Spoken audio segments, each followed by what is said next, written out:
usual, from Gintama, there is a life lesson to be learnt from this week's episode of Gintama 2015. One of the main life lessons you really want to pull out of this episode, besides the comedy to the funny things that this episode was doing, there's one thing you really want to actually learn from this. And these type of episodes, it happens all the time with Gintama. There's episodes that are based around comedy and funny events, but they actually do teach you a lesson, a life lesson, that you really could use in everyday life.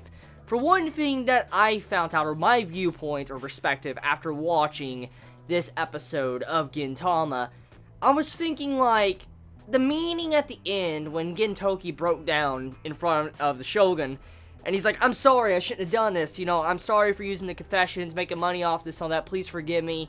And he's like, this is a confession. What I got out of that was, for one thing, you should never manipulate a person that has, like, goodwill. Like, for instance, let's say someone was doing something out of the kindness of their heart. But let's say charity, for instance, okay? You're going out of your way doing something very nice and kind, you know, giving money or food or whatever as charity. Or, you know, giving life lessons and advice. And then all of a sudden, you, in the background, you notice this person doing this, and you're like, okay, I'm gonna, you know, use this person, I'm gonna manipulate them a little bit, I'm gonna try to cash in on their talents and their goodwill, their good faith, and try to make some money out of this. And that's kind of what this episode was trying to show.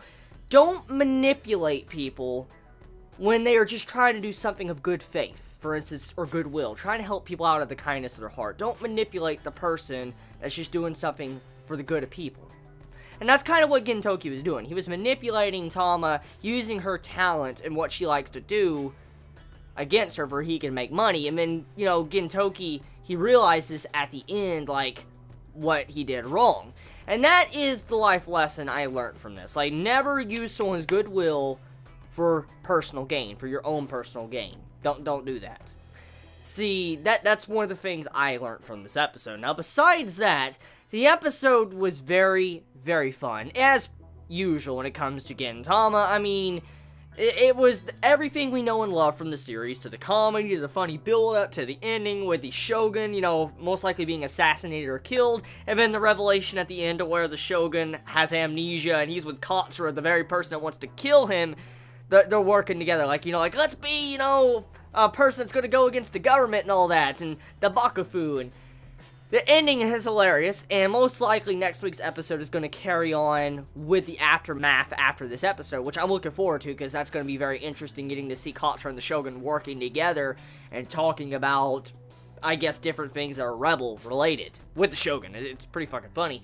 But, for now, though, talking about this episode, I feel like some of the things in this episode are just too damn funny. Like, I mean, like, at the beginning of the episode, when you see how, like, Gintoki, he was slowly finding out the people around him, like Kagura, and then, you know, let's say Shinpachi, and then Sadaharu and all them, how they kept doing confessions in this booth to Tama, and it slowly built up to where Gintoki had a fucking mop stuck up his ass, his figure was broken, and then someone was, like, living in his closet. Actually, two people were living in his closet, and one person was supposedly dead in his closet. It's very funny seeing the gradual build-up of this episode with the comedy, and I feel like majority of us that were watching this episode were probably dying of laughter around the midway point.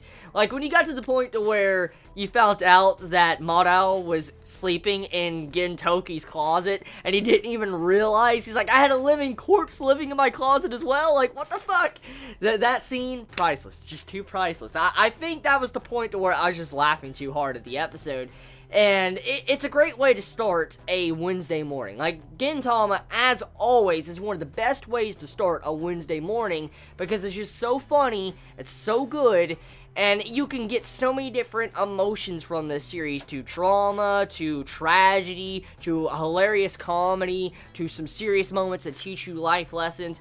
It's that type of series. It's a great way to start Wednesday. So, tell me your thoughts. Did you get the exact same life lesson from this episode like I did? What was your viewpoint after watching this episode? Or did you just watch this episode for just, you know, comedy? Let me know. I mean, I understand some just sit down and watch Gintama for the comedy and serious arcs and stuff, and they don't really think too much about the life lessons to be learned. But that's one of the main things I really love about Gintama, is because of the different things that can really relate to real life and you can learn from. That's one of the main reasons why I love Gintama so much. But let me know your thoughts in the comments comments below. You all have a wonderful day or night wherever you live. Please be safe.